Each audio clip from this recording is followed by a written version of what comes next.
Así que muchas gracias simplemente por compartir algunas ideas. Me gustaría que de alguna manera pudiéramos interactuar en el área de las preguntas y sobre todo, más que nada, desmitificar esto que le llamamos ética en el mundo financiero. Y digo desmitificar porque a veces en ocasiones planteamos los elementos éticos como si fueran elementos más allá de lo que podamos ser capaces de alcanzar.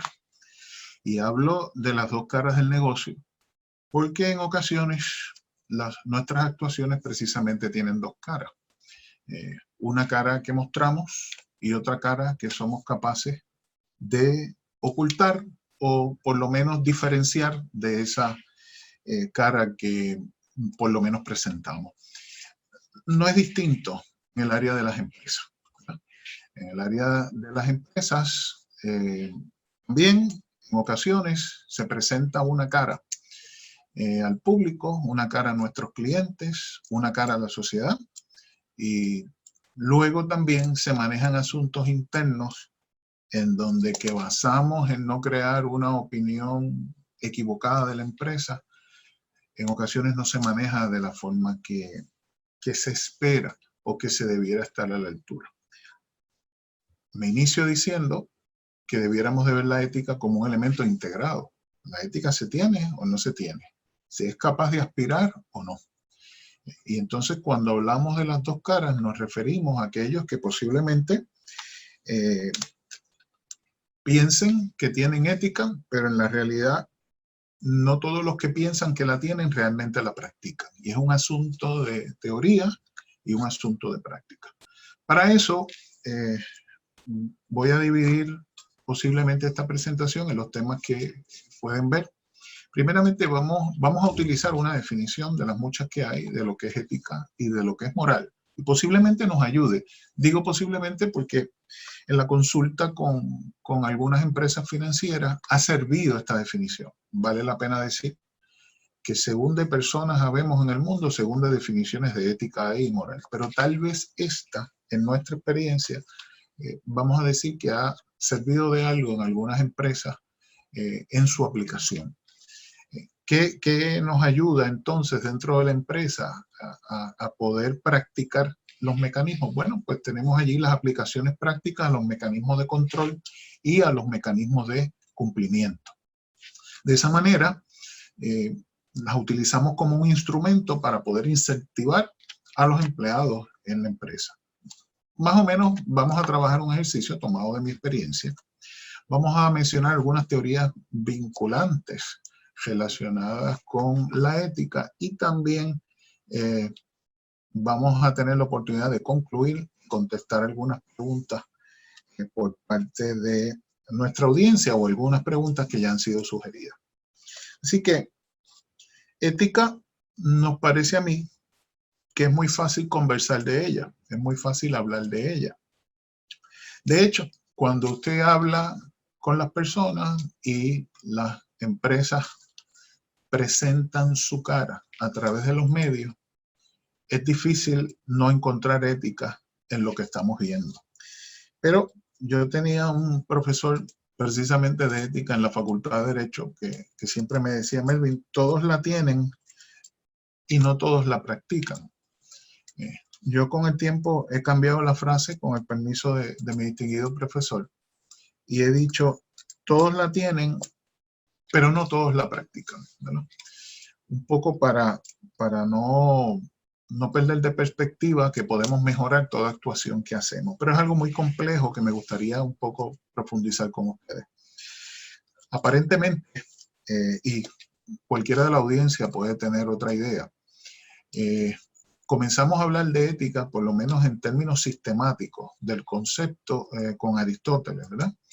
Y él hablaba de que la ética era temperamento, era carácter, era hábito, podía ser un modo de ser. Bueno, y siempre utilizamos una frase que es más que conocida de él, que hablaba de que considero, desde su perspectiva, ¿verdad? Considero más valiente al que conquista sus deseos que al que conquista a sus enemigos, ya que la victoria más dura es la victoria sobre uno mismo.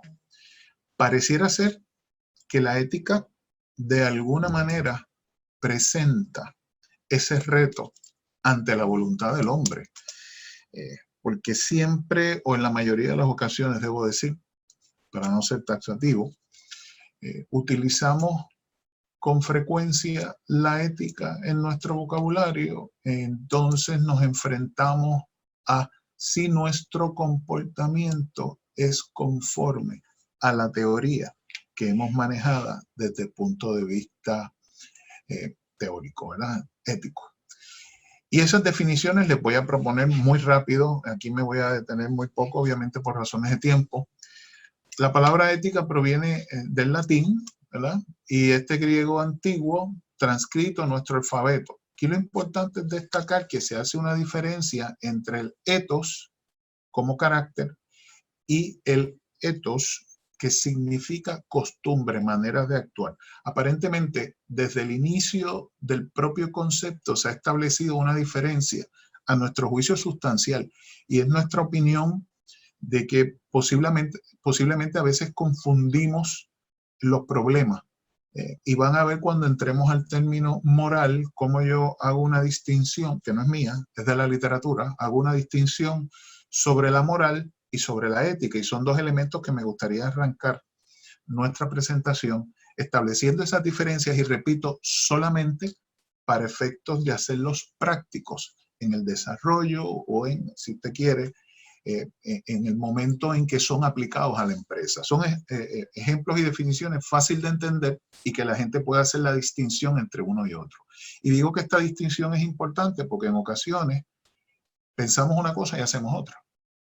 O tenemos una teoría bastante firme, vamos a decir, adaptada socialmente, vamos a decir, preferida en términos personales, sin embargo, somos capaces de actuar de otra manera. Así que, desde su origen, el concepto parece apuntar a más teoría que práctica, ¿no? Y es importante establecer eso al inicio de nuestra conversación. Es decir, aquellos actos sobre los que se ejerce algún modo de un control racional. Pareciera ser entonces que la ética tiene que ver con la estructura racional que tenemos de cómo vamos o cómo no vamos a actuar. Pero se queda ahí, en la razón. Una manera de definirla entonces, que es la ciencia de la conducta, que nos permite discernir cuáles son nuestros valores, discernir. Todavía estamos hablando de un elemento mental exclusivamente. Y los fines que deben motivarnos a la actuación. Tiene un carácter teórico que hace la moral su objeto de estudio. Teoría que estudia la moral. Es la reflexión de la moral y busca hacer práctica la moral más efectiva, o la práctica de la moral más efectiva. La ética permite evaluar antes de actuar.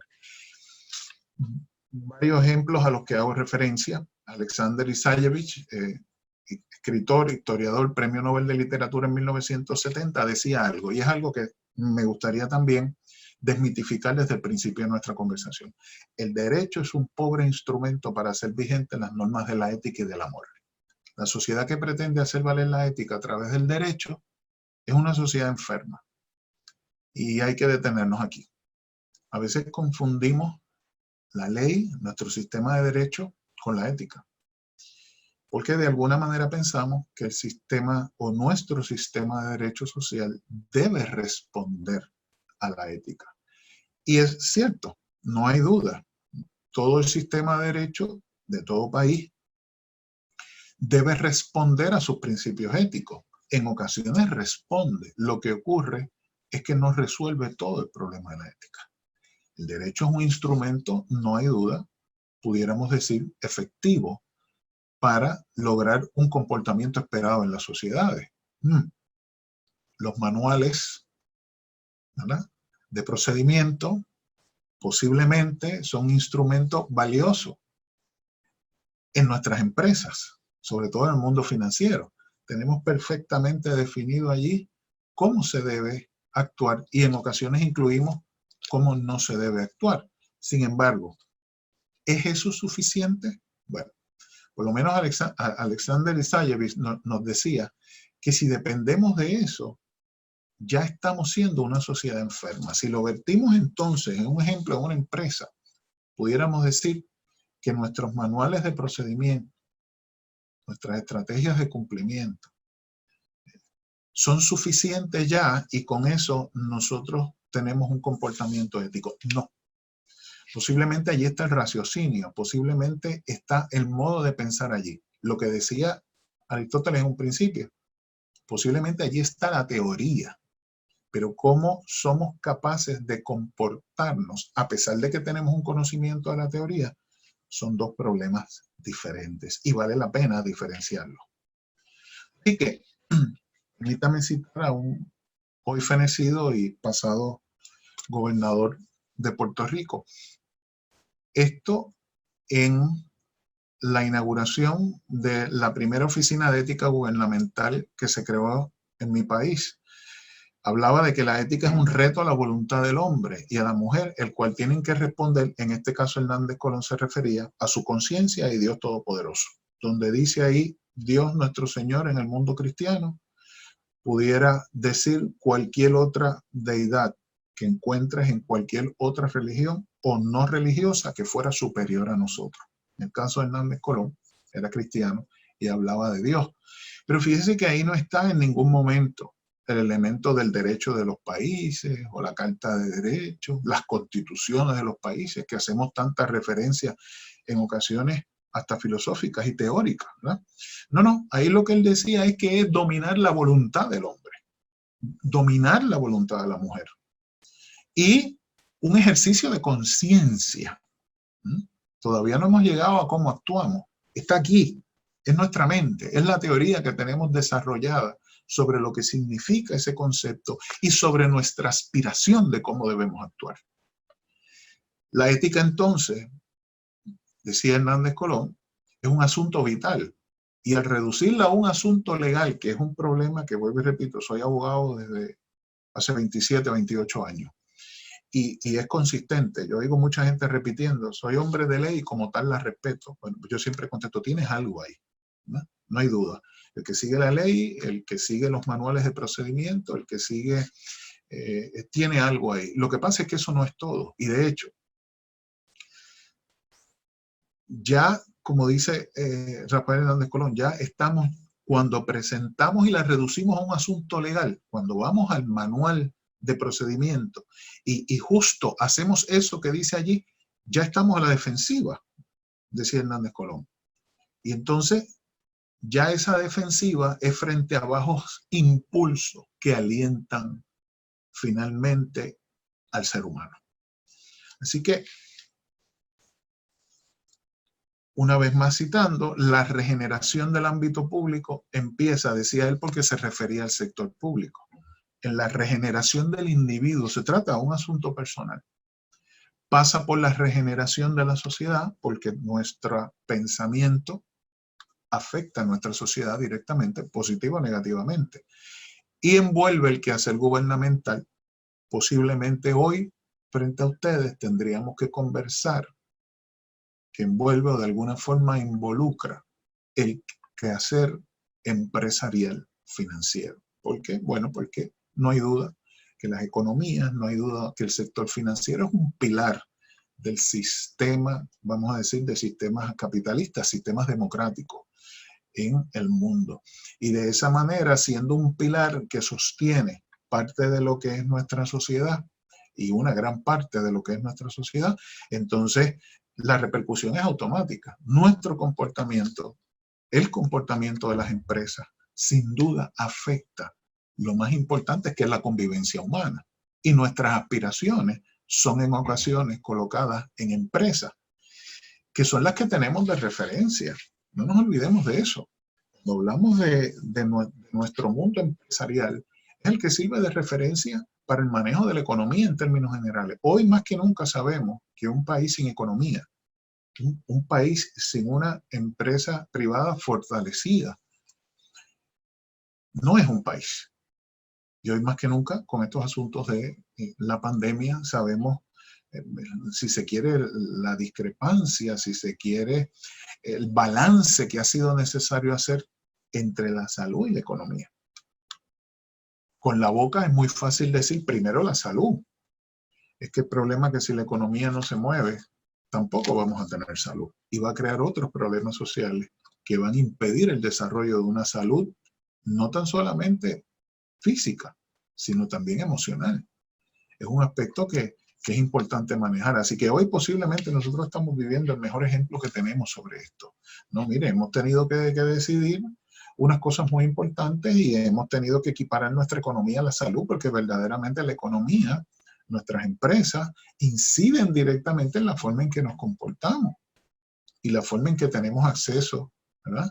Desde lo más simple, la comida, hasta bienes, ¿verdad? Así que un poco las empresas son modelos o debieran ser modelos para el resto de la sociedad. Entonces, decía yo que había que establecer una diferencia entre lo que era ética y lo que era moral. Y siempre he mantenido y he vuelto a repetir en que cuando nos referimos a ética, pudiéramos pensar en un elemento estrictamente teórico. Es nuestra capacidad de pensar antes de actuar. Cuando nos vamos a la moral, entonces, nos dicen algunos autores que nos podemos referir a los elementos más prácticos. Entonces, aquí es cómo nos comportamos.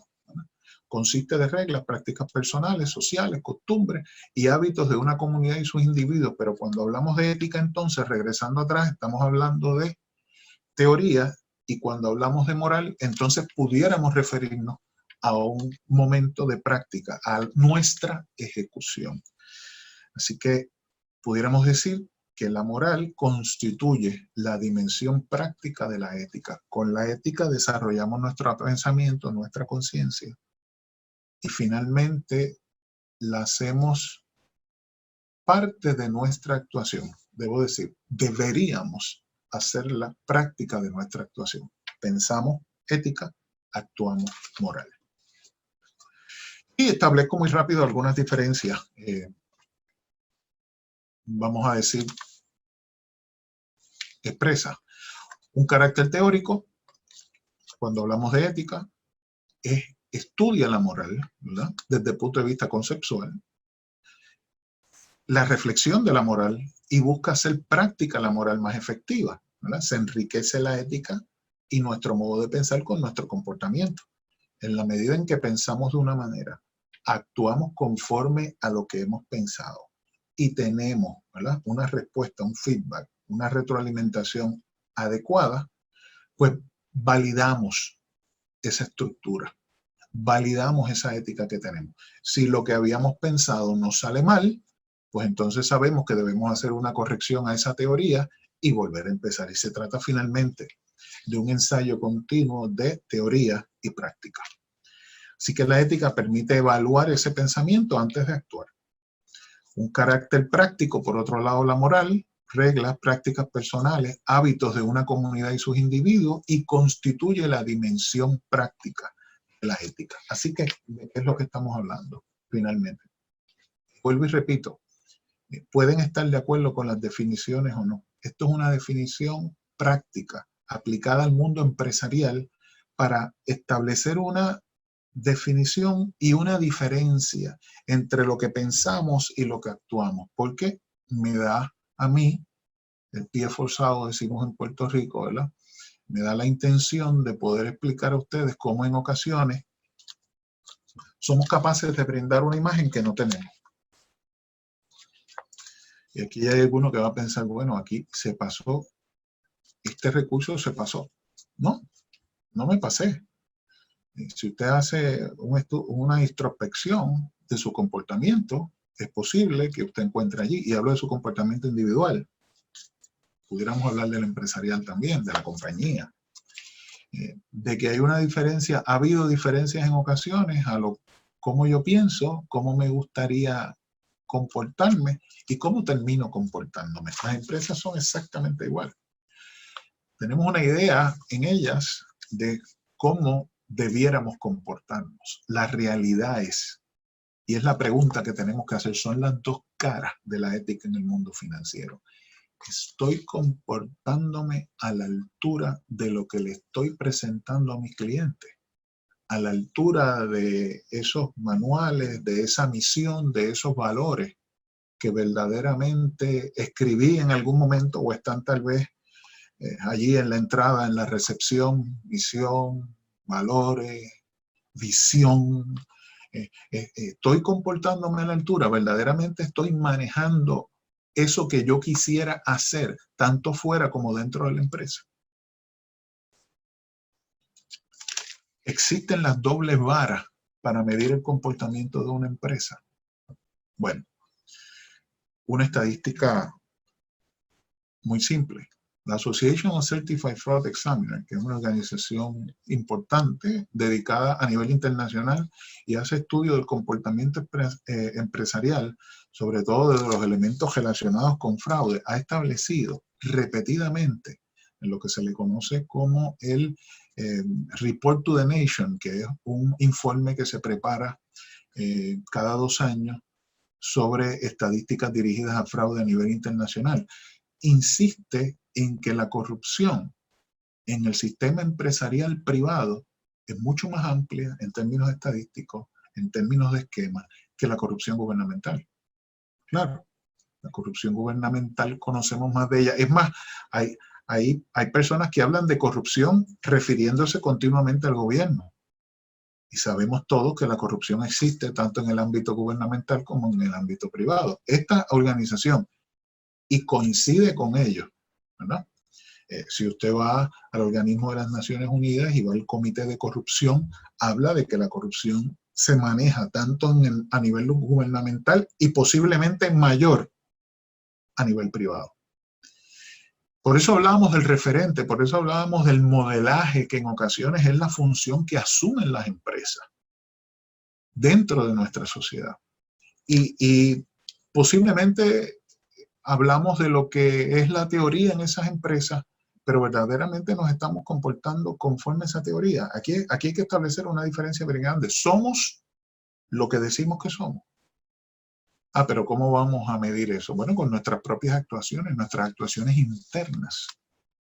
Manejamos lo mismo, la misma ropa sucia que encontramos adentro, le ponemos el mismo nivel de evaluación que aquellas que encontramos de afuera, porque queremos los mejores clientes. No queremos clientes que defrauden a la empresa, ¿verdad? Queremos clientes que cumplan con los objetivos y el servicio que le estemos brindando de manera fiel, honradamente. No queremos otro cliente. Entonces, ¿qué hacemos? Pues, colocamos mecanismos de detección para separar de alguna manera los clientes que cumplen y los clientes que no necesariamente cumplen, ¿verdad?, con nuestros objetivos. Y entonces somos muy fuertes con aquellos que no cumplen. Y establecemos mecanismos antifraude, establecemos controles. En el mundo de los seguros, si usted quiere hablar, pues esas reclamaciones, su evaluación o su investigación es más rigurosa. En el mundo financiero, bancario, si usted quiere hablar, entonces allí no.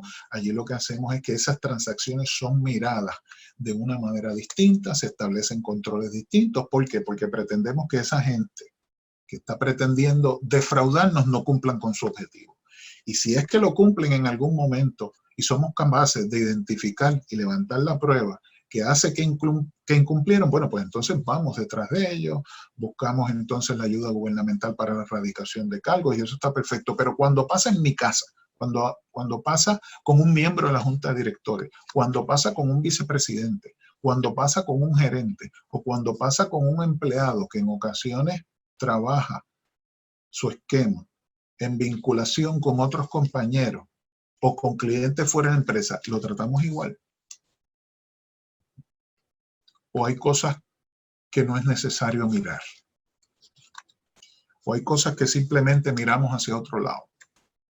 Bueno, mi opinión sobre esto es que una cosa es lo que las empresas quieren ser y otras cosas es lo que en ocasiones terminan siendo. Y por eso hablamos de dos caras. No, lo que pasa es que si identificamos eso, si manejamos eso de ese nivel, ganamos menos dinero. Y es bien interesante. Uno de mis primeras escuelas, iniciándome en el mundo empresarial, tenía una jefa que valoro mucho todavía el día de hoy, ya ella está retirada. Me decía: Melvin, este negocio se trata de que mientras más nos apeguemos a la ley, mientras más se apeguen las empresas a la ley, menos ganan. Así que cuando se trata de cosas que ni siquiera están en la ley, es un espacio abierto de actuación. Y yo le decía: óigame, ¿y qué pasa con la ética? Bueno, me contestaba, bueno, que en ocasiones la ética no es consona con la ganancia. Oiga, pero usted lo que me está diciendo es que en ocasiones se viola la teoría ética por obtener más ganancias y aprendiste. De eso es lo que se trata. Entonces, cuando todos ustedes sé que vienen del mundo financiero o áreas aliadas al mundo financiero, se dan cuenta que la estructura, si usted quiere, legal, o la estructura empresarial que debe conformar la empresa para responder al gobierno es una. Y en ocasiones, cuando se trata de inversiones, cuando se trata del pago de reclamaciones, cuando se trata de manejo de productos, cuando se trata de que cometemos un error, y usted ve muchos errores por parte del mundo financiero desde el punto de vista que cobré de más. Pero ¿cómo manejamos ese error? O cuando cobro de menos. ¿Y cómo los manejamos? Los manejamos los dos de la misma manera. O en ocasiones nos tienen que llamar la atención cuando cobré de más y tengo que devolver dinero. Ejemplos muy pedestres, muy de todos los días, que los manejamos en las empresas. Tenía otro amigo que decía: es que el banco siempre me señala cuando yo dejo de pagar algo. Lo que pasa es que no ocurre con la misma rapidez cuando pago de más para que me devuelvan el dinero. Son, de alguna manera, planteamientos muy sencillos, muy básicos en este momento, que deben de llamarnos la atención sobre nuestro desempeño. Si miramos posiblemente la pirámide de Maslow, Maslow hablaba que el elemento de la autorrealización llega con la moralidad. Y es curioso que no puso allí ética, ¿no? Habló de moral, porque lo que se espera del comportamiento individual primero, luego del empresarial, es que seamos capaces de tener nuestra teoría ética a la par de nuestra actuación. Y entonces, tanto las empresas como el individuo logra la autorrealización. Eso significa que actúo de la manera en que soy capaz de pensar. Hay congruencia. Entonces allí debemos tener menos problemas, porque esto es una congruencia o incongruencia que tiene el ser humano desde su existencia, ¿no? Como personas que pensamos y veíamos tan buenas son capaces de cometer este tipo de actuaciones. Bueno, porque se trata de la diferenciación que puede hacer el ser humano entre lo que piensa y cómo actúa. Lo mismo es en las empresas. Es el deseo de una actuación que en ocasiones, si se trata usualmente del manejo del caudal, del manejo económico, entonces se establecen diferencias. Bueno, no, vamos contra aquí, que esto va con nuestras pérdidas, así que ataquémonos muy fuerte. No, esto aquí no, tranquilo, porque esto es favorecido por ganancia.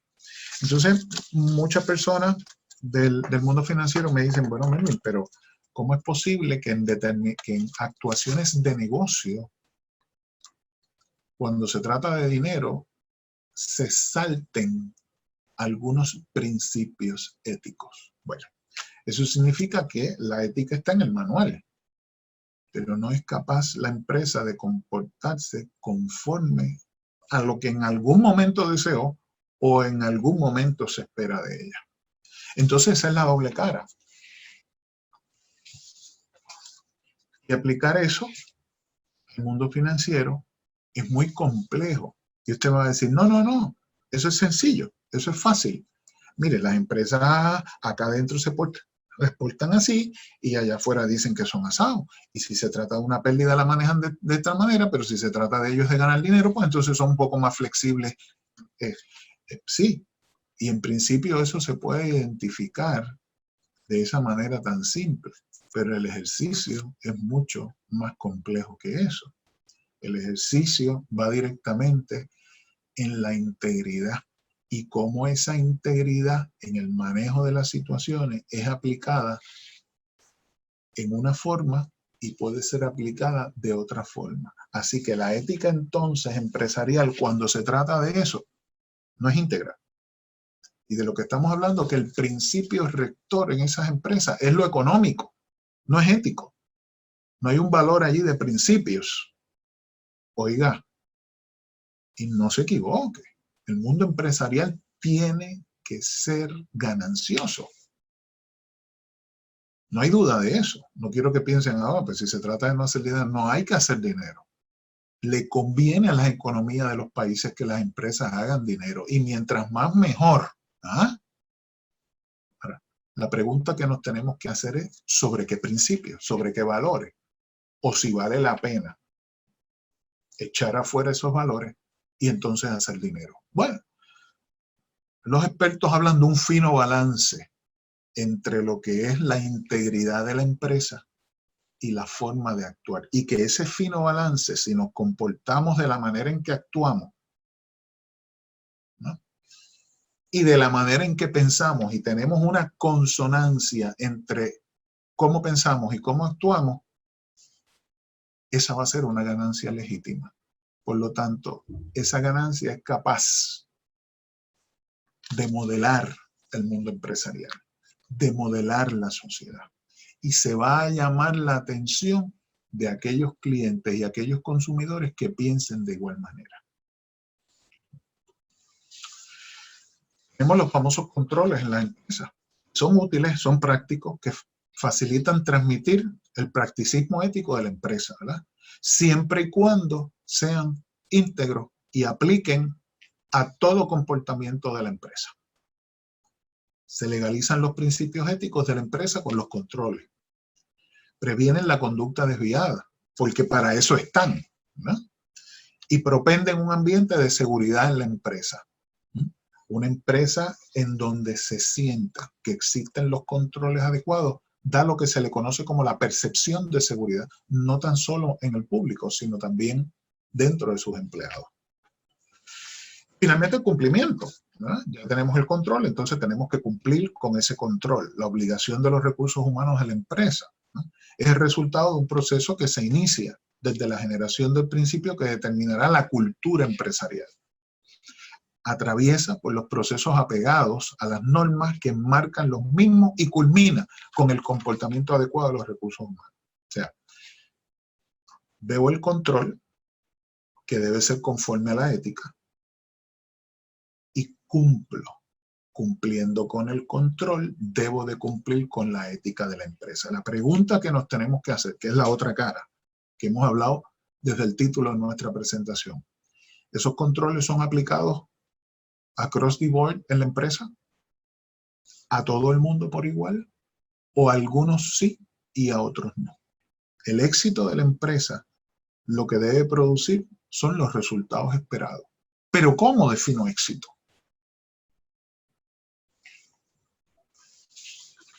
Ahí tenemos la relación entre los factores estudiados. El control o los controles deben ser los elementos colocados allí para hacer valer el principio ético de la empresa. Y no tiene cara. Es un control para todo el que trabaje aquí. Es un control para toda actuación empresarial. Siempre hay abogados en la audiencia que me dicen, bueno, pero los podemos interpretar. No hay duda, los controles están allí para interpretarse de la misma manera con todas las personas. Porque recuerda que si verdaderamente recogen los principios éticos, el principio ético no es negociable en la empresa. No debe ser negociable en la empresa. Y entonces, pues, nos sirve para cumplir y estudiamos ese comportamiento para entonces mejorar, valorar o aumentar el principio ético, o simplemente que permanezca. Y eso genera confianza, no tan solamente en los empleados, sino también en los clientes. Y cuando hablo de empleados también me refiero a la junta de directores, me refiero al presidente, ¿no? Me refiero a la alta gerencia. Hay tres teorías que a veces vale la pena, aquellos de ustedes que quieran indagar un poco más sobre las discusiones de ética, tanto en el mundo empresarial. Recuerden que la ética aplica a toda actuación del ser humano. Estamos hoy hablando de la ética empresarial y del mundo financiero, porque es el llamado a la atención que se nos hace. Pero recuerde que, como hemos dicho anteriormente, es un principio que nace desde la ética. Nace desde el aspecto individual y de esa construcción que hacemos de cómo nos debemos comportar. ¿Qué influye allí? Oye, influye los estudios que realizamos, influye la historia que somos capaces de vivir, que nos traen elementos, nuestras costumbres, nuestras tradiciones, la religión, la economía, el derecho, claro que influye. Y con eso nosotros hacemos una estructura, ¿no? La pregunta que siempre nos tenemos que hacer como individuos es, óigame, usualmente damos buenos consejos. El problema es que no seguimos el consejo que damos. Hay quien dice que dio el consejo y se quedó sin él, ¿no? Así que en ocasiones, algunos funcionarios, hubo un momento que trabajé directamente no directamente, trabajé en un proyecto con la población de confinados, con los reclusos en Puerto Rico, y me decían que en una entrevista que me hicieron, me preguntaron que cuál era el problema que tenían los confinados, que tenía, si se quiere, esos muchachos que estaban allí encarcelados, y me preguntaban que si tenían un problema ético y con su estructura ética, con su desarrollo. Y yo les contesté, y me parece que es la misma contestación que tengo ahora para ustedes, y esto aplica al comportamiento a cualquier nivel. Hoy hablamos del mundo financiero. Y les dije con duda en aquel momento, o contesté con duda en aquel momento, no sé. No sé si se trata de un asunto de comportamiento moral o de un asunto ético. La persona que estaba entrevistando me dijo, explíqueme. Bueno, dentro de las cosas que he hecho, al principio de mi profesión fui abogado criminalista. Y entonces, llámese allí al iluso que era, o lo imbécil que fui, no sé si lo sigo siendo, y le preguntaba a todos mis clientes, a veces la entrevista la hacíamos en la prisión, oye, te voy a hacer una pregunta. Lo que hiciste en el momento en que lo hiciste, ¿tú sabías que estaba mal? El 100% de las personas que le hice la pregunta, y siempre hacían la pregunta, me dijeron que sabían que lo que hacían estaba mal, pero aún así lo hacían. Bajo el ejercicio que hemos hecho hoy, de lo que somos capaces de pensar y actuar, entonces diríamos que el problema no era ético. Ellos habían desarrollado una estructura ética que era capaz de definir lo bueno de lo malo. Es que terminaban moralmente haciendo otra cosa. O sea, que su moral no era consona con su ética, pero no era un problema ético, desde el punto de vista muy personal y de la definición que hemos compartido con ustedes o hemos discutido con ustedes en el día de hoy. Eso significa que posiblemente nuestra estructura de pensamiento, por lo menos en los casos entrevistados, no estaba mal, pero no teníamos la capacidad humana de comportarnos conforme o de actuar conforme a lo que pensamos. Y ahí es que se estriba la distinción que debemos hacer en las empresas. Y es una determinación que emana desde la presidencia, desde la junta de directores.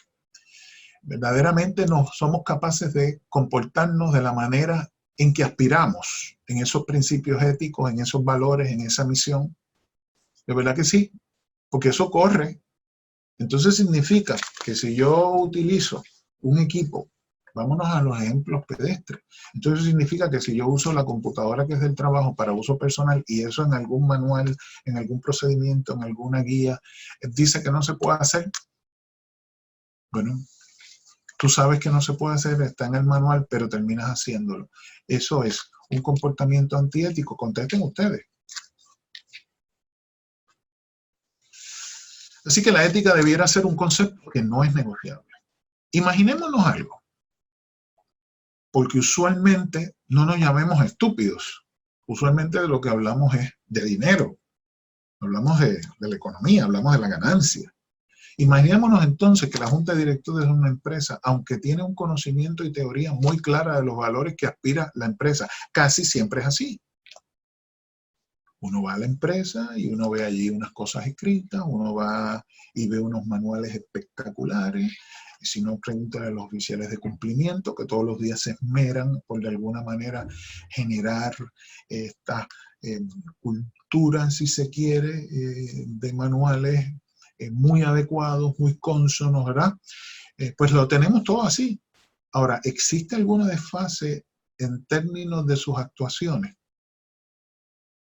¿Hay diferencia? ¿O se le exige a una gente en la empresa y a otros no? Digamos que su comportamiento refleja una pasión desmedida por el factor económico. Cuando usted va a la mayoría de las empresas, lo que se evalúa, no digo que la ganancia no se debe evaluar, no nos equivoquemos, aclaré eso desde un principio, pero usualmente evaluamos las expectativas por la ganancia. ¿Cuándo la evaluamos por la ética? ¿Cuándo la evaluamos por el comportamiento? ¿Cuándo damos premios éticos? ¿Cuándo damos premios de moral en las empresas? No, damos premios de ventas. Y entonces es el mejor vendedor el que más vende. ¿Habrá allí algún criterio de evaluación sobre lo que vendió, cómo vendió? Y si respondió el producto que vendió a las necesidades del cliente verdaderamente. O dejó de decir algo en la venta que finalmente no se adecua a las necesidades reales del cliente. No he visto esa evaluación. Me gustaría verla en algún momento. Pero es más difícil de encontrar. Entonces, ¿qué pasaría? ¿Qué pasaría entonces si es el principio real que rige la ética en nuestras organizaciones? La búsqueda de la justicia social, la integridad en el manejo del negocio, el compromiso social, la comunicación de la verdad, la aspiración a la ganancia justa. ¿A quién le llama legal? Bueno, ya vimos eso. La congruencia entre lo que sabemos, decimos y hacemos. ¿Cuál verdaderamente es la ética que debiera ser un concepto no negociable en las empresas?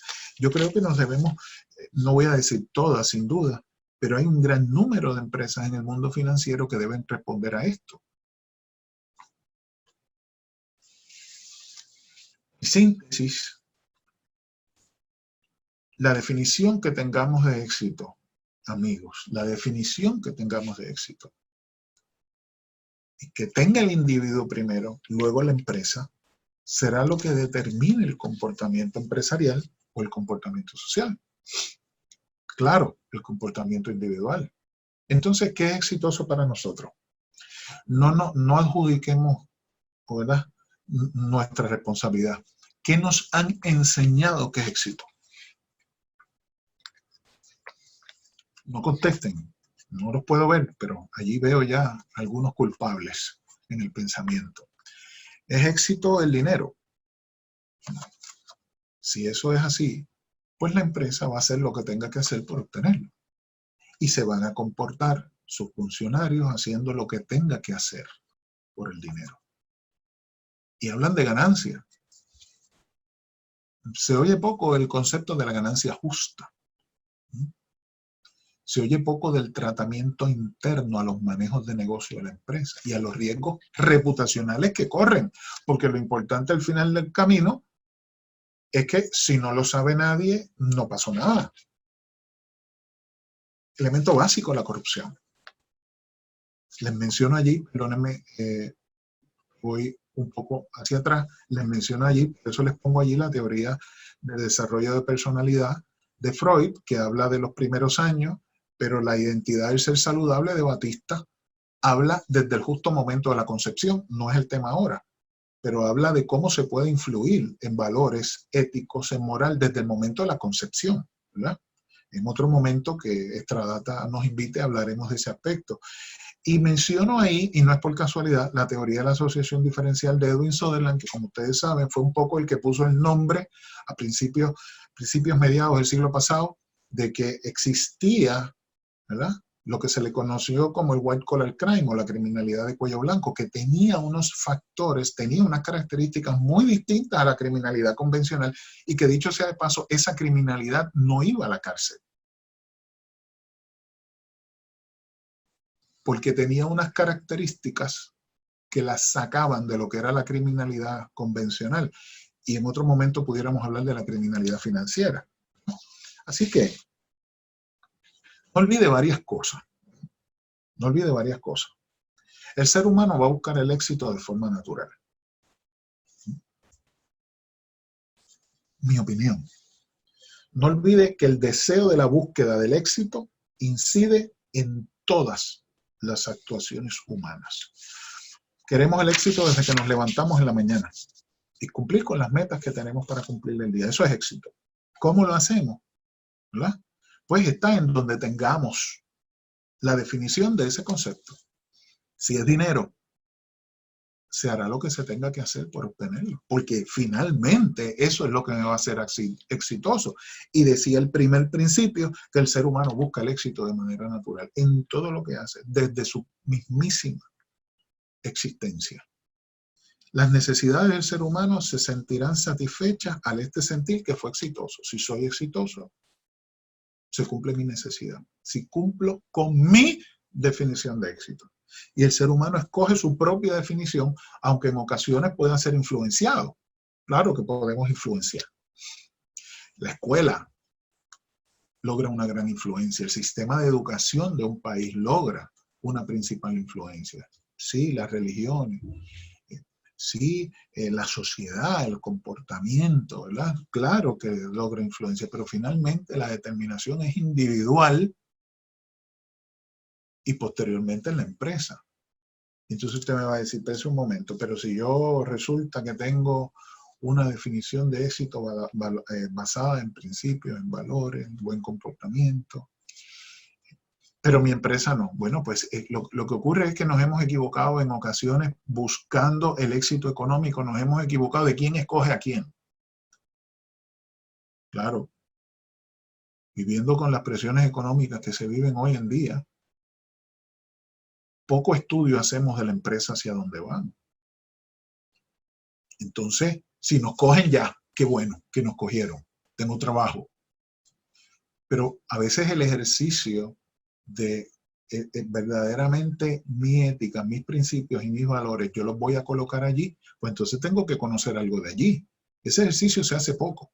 Y sí, uno hace un ejercicio más o menos de quiénes son, cómo están, y si me preguntan en una entrevista de empleo, pues yo puedo decir y puedo hablar algo de la empresa porque miré, verifiqué, hice, como le diría el amigo Jorge Andújar, un due diligence más o menos, una debida diligencia más o menos, cómo manejo el asunto, pero verdaderamente ellos me escogieron a mí y yo los escogí a ellos, o fue un proceso que me escogieron y qué bueno, porque yo quería estar allí. Miré verdaderamente su comportamiento pasado en registro, cuáles eran sus actuaciones, sus comportamientos con los ejecutivos empresariales. Yo hice eso, bueno, no sé, se los dejo ahí para pensamiento. Un individuo tiende a relacionarse con aquellos que tengan sus mismos referentes. Así que una persona con unos valores muy altos va a escoger su grupo cónsono a esos valores, cónsonos a esa definición de éxito. Y una que no tenga esa definición de éxito y sea otra definición de éxito, como por ejemplo es el éxito económico, exclusivamente. No hay duda que trabajamos para ganar dinero, por Dios. No seamos ilusos, no seamos torpes, pero ese es el éxito mío. Vuelvo y repito, porque si ese es el éxito, voy a hacer lo que tenga que hacer para obtenerlo. ¿Qué? Dinero. Comportamiento, no, eso es secundario, dinero. Pero los valores, oye, que parece ser íntegro con... No, el dinero. La definición de éxito es relativa y utiliza los referentes como cultura, entre otros, y lo hemos estudiado. El éxito es también temporal, es algo que cambia con el tiempo. A veces uno es exitoso hoy, no necesariamente mañana. Si hay algo que continuamente le digo a mis estudiantes, hasta hoy estamos bien, pero es que todos los días es un nuevo día y todos los días uno pone en riesgo sus principios y sus valores en las actuaciones humanas. Esto es un ejercicio de todos los días y puede tomar 30 años tener una reputación y se pierde en un día. Ya lo dijo Warren Buffett, ¿no? El ser humano escoge su propia definición, aunque al final de cuentas puede ser influenciado, como les dije. Me parece a mí, en resumen, para ir rapidito a las preguntas, que sé que ya estamos por ahí encima de ellas, debemos procurar hacer un ejercicio individual.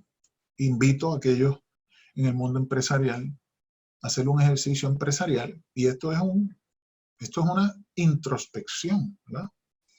Puede haber ayuda externa, pero esto es una introspección que tiene que hacer la empresa, muy seria, y no nos llamemos engaño.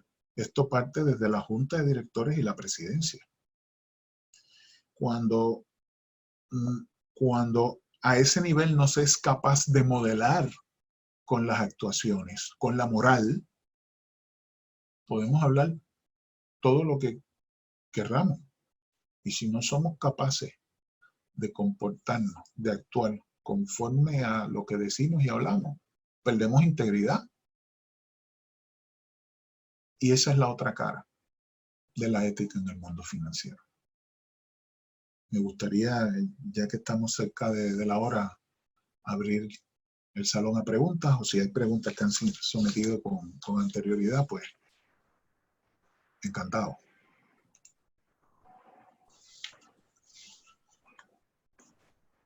Claro que sí, doctor Melvin Rosario. En este momento tenemos varias preguntas que nos gustaría como compartirle. Vamos a empezar.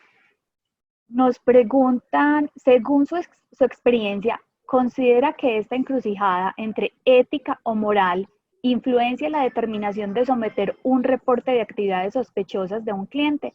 Por ejemplo, conozco de casinos que hacen muchos reportes de actividades sospechosas solo cuando los jugadores comienzan a ganar apuestas y el casino pierde dinero. Vamos entonces con esa primera respuesta. Dicen que hay preguntas que son más fáciles que las respuestas, ¿verdad? Tengo que decirte que sí.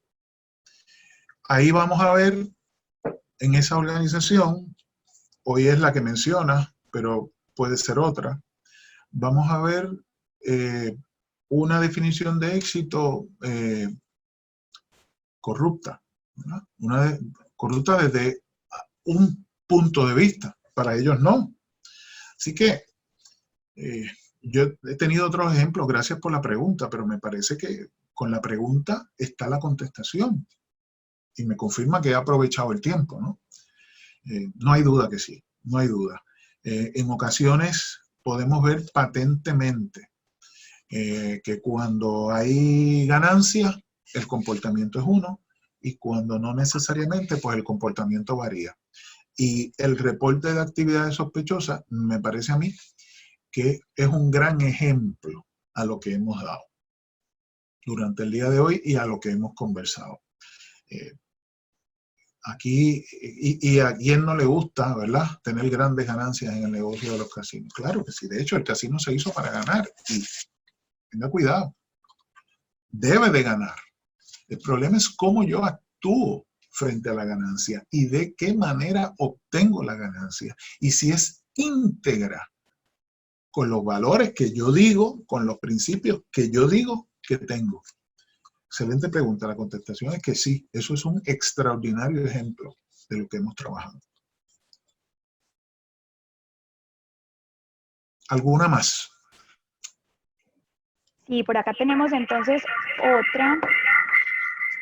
Dice, entre una empresa estadounidense a una empresa extranjera, ¿hay diferencia en el trato de FinCEN cuando ocurre una violación a la regla?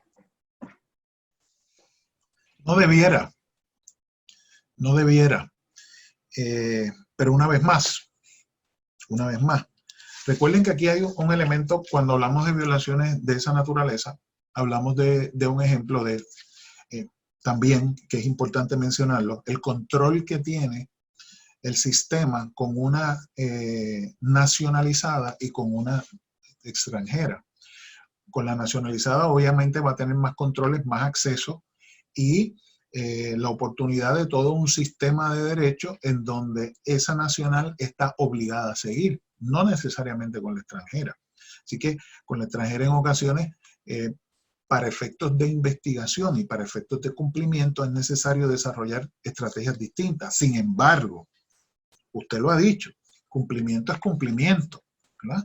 Y no debiera haber diferencia en eso. Sí, sí, lo que ocurre es que me ha pasado, hay una queja de un comportamiento desigual cuando se es nacional y cuando no. En ocasiones se trata por el control que se tiene sobre lo nacional y lo internacional, que es diferente. Va a depender también los acuerdos existentes, no tan solamente entre las empresas, sino también entre los países. Así que mucho más mucho más compleja, pero no debiera haber diferencias en términos de la estructura establecida y el cumplimiento de la misma. Adelante. Bueno, por acá nos siguen llegando otras más. Vamos con esta pregunta que dice, ¿cómo debemos manejar los conceptos ética y moral frente a los empleados de la empresa? En ocasiones es bien difícil explicarle lo que nosotros hablamos en la mañana de hoy. En ocasiones es difícil mencionarle, porque esos sí saben del comportamiento interno de la empresa, esos sí saben de las actuaciones de la junta de directores, esos sí saben del comportamiento del presidente.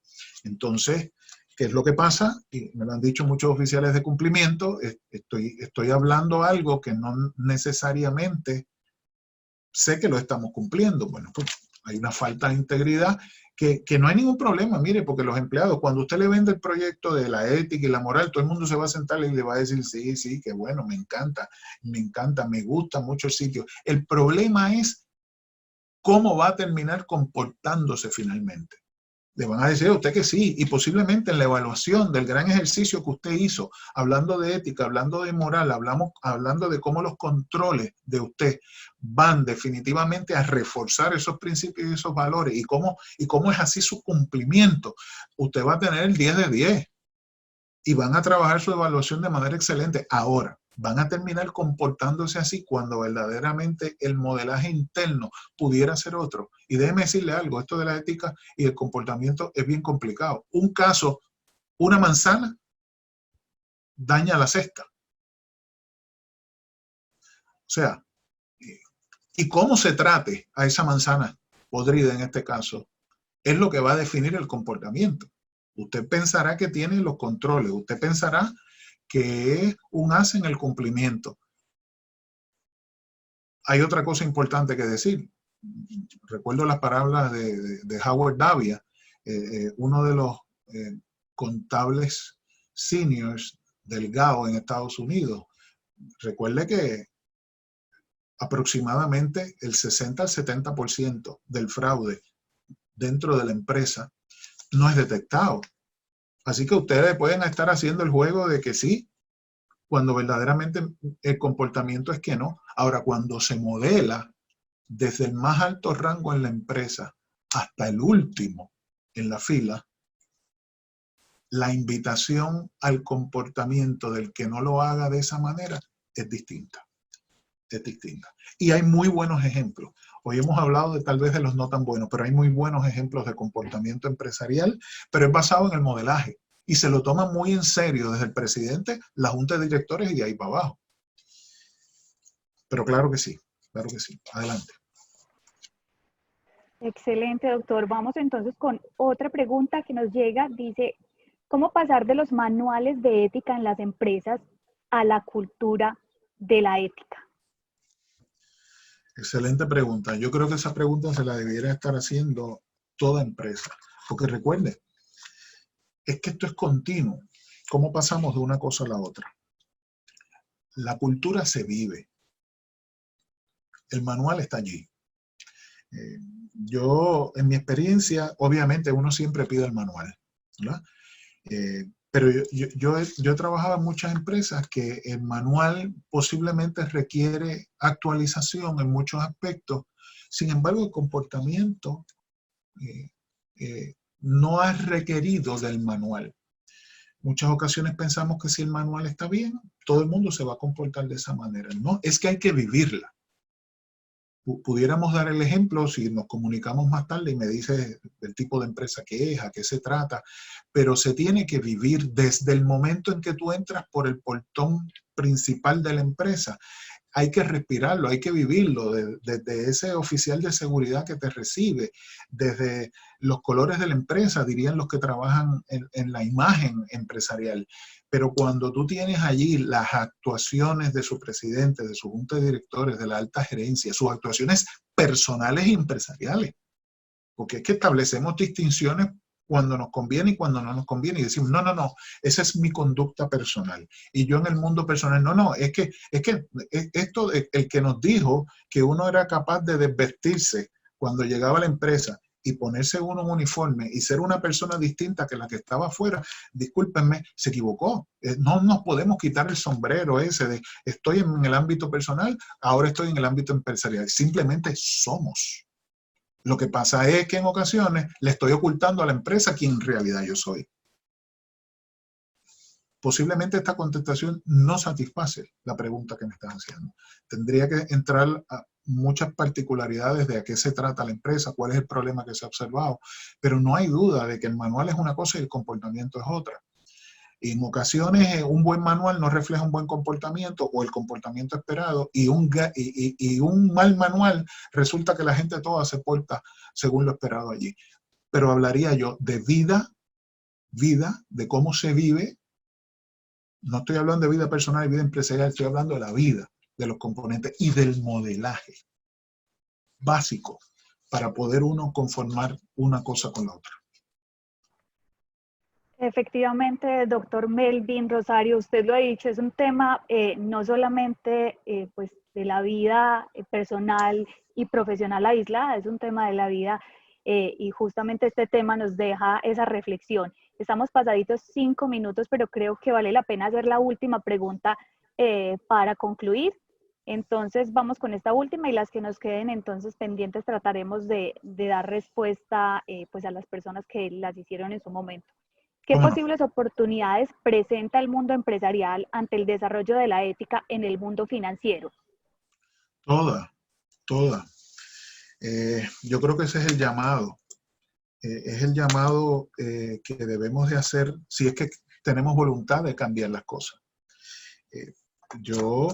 Déjeme decirle una cosa, y vamos a hablar de Latinoamérica. La experiencia que tenemos, si es verdad lo que dicen los informes estadísticos, y déjeme decirle, desde la Organización de las Naciones Unidas hasta las organizaciones más prestigiosas internacionales que hablan de estadística, hablan de que el nivel de corrupción en la esfera gubernamental es menor que en la esfera privada en los países. Si tomamos como ejemplo el nivel de corrupción en países de Latinoamérica, tristemente, y empezando por el mío, ¿no? Y si tomamos eso en consideración de cómo eso debe afectar entonces en el ámbito privado, que sería mayor en todos los países de Latinoamérica, de hecho en todos los países, entonces el espacio a una cultura diferente es todo. Si no fuera de esa manera, si yo no tendría el firme convencimiento de que eso es así, no dedicaría el tiempo principal que tengo a la cátedra.